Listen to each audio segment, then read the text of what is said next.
Yaw! Kamusta mga pamangkin? Welcome sa Tito Daldal, kung saan binubuksan natin ang mga kwento ng buhay ng mga taong iniidolo natin. Ngayon, pag-uusapan natin ang buhay ni CJ Ramos, mula pagkabata hanggang sa kanyang mga pagsubok at pagbangon, at kung paano siya naging inspirasyon sa marami. Bago tayo magsimula, marami na tayong natalakay na storya ng mga idolo natin, pwede nyo bisitahin ang ating channel. Si Cromel John Ocampo Ramos, mas kilala bilang CJ Ramos, ay ipinanganak noong March 30, 1987. Lumaki siya sa isang ordinaryong pamilya sa Pilipinas na puno ng pagmamahalan at pagtutulungan. Mula pagkabata, kitang-kita na sa kanya ang kakaibang talento at creativity.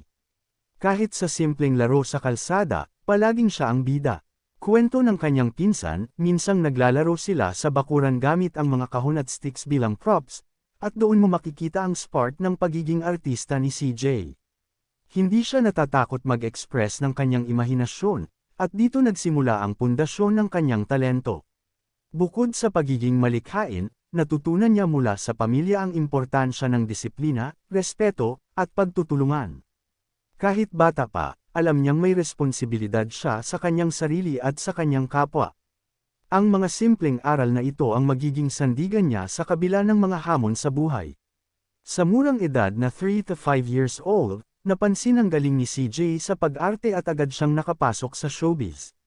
Nagsimula siya sa mga commercials at maliit na TV roles, at hindi nagtagal, nakilala siya sa kanyang unang malaking proyekto, ang pelikulang The Adarna Adventure noong 1996 kung saan gumanap siya bilang si Budoy.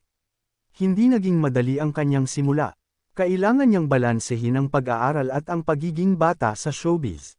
Maraming pressure, maraming expectations, at ilang beses siyang nakaramdam ng pagod at takot. Pero sa bawat eksena at bawat role, natutunan niyang mahalin ang kanyang craft. Sa paglipas ng mga taon, lumago ang karera ni CJ. Isa siya sa mga pinakakilalang batang artista sa Pilipinas noong 1990s.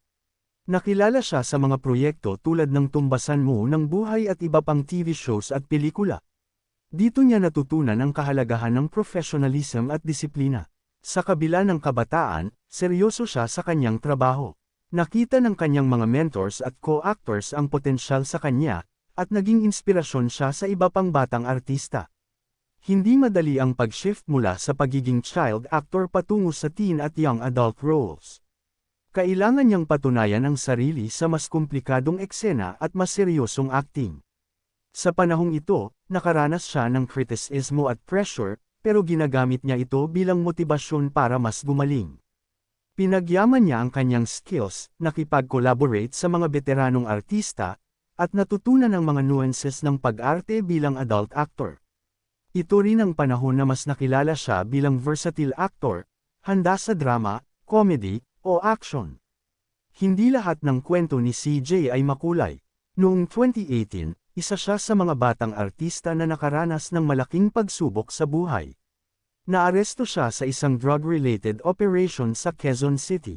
Ito ang pinakamabigat na bahagi ng kanyang buhay.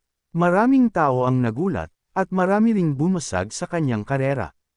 Pero sa halip na tuluyang malugmok, ginamit ni CJ ang karanasang ito bilang paalala at aral para sa sarili.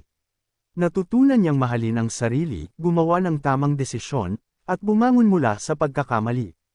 Pagkatapos ng pagsubok, bumalik si CJ sa showbiz sa pamamagitan ng kanyang role sa FPJs ang probinsyano bilang Patrick Espinosa. Dito niya ipinakita ang kanyang pagbangon at commitment sa kanyang craft. Sa panahong ito, mas matured na si CJ. Natutunan niya ang kahalagahan ng mental health, professionalism, at pagmamahal sa pamilya at fans. Nakita ng marami na kahit dumaan sa matinding pagsubok, pwede pa ring bumangon at maging inspirasyon sa iba. Ang buhay ni CJ Ramos ay nagpapaalala sa atin na pagkakamali ay hindi hadlang sa tagumpay. Disiplina at tamang mindset ay mahalaga sa bawat aspeto ng buhay. Family, mentors, at support system ay susi sa paggaling at tagumpay. Kaya mga pamangkin, huwag kayong matakot bumangon sa pagkadapa. Sa bawat pagsubok, may pagkakataon para magtagumpay. Suportahan nyo din ang channel ng tito nyo, Road to 1,000 subscriber tayo mga pamangkin, maaari mo bang i-like, subscribe at comment kung sino ang gusto mo na talakayin pa natin. Ako si Tito Daldal, nagsasabing, kahit na anong dagok at dilim ng pinagdaanan mo, isuko mo ang sarili mo sa Panginoon at magkaroon ka ng takot sa Panginoon, walang duda at magiging maayos din ang lahat, katulad ni CJ Ramos na ngayon ay binibigyan ng inspirasyon ng mga Pilipino bilang ehemplo ng isang tao na nalulong sa bisyo subalit bumangon at ngayon ay nagsusumikap para sa kanyang pamilya. Mapapanood nyo ang mga inspiring video ni CJ sa kanyang Facebook account, CJ Ramos. Suportahan nyo ako sa susunod na mga video natin mga pamangkin, Daldal pa more.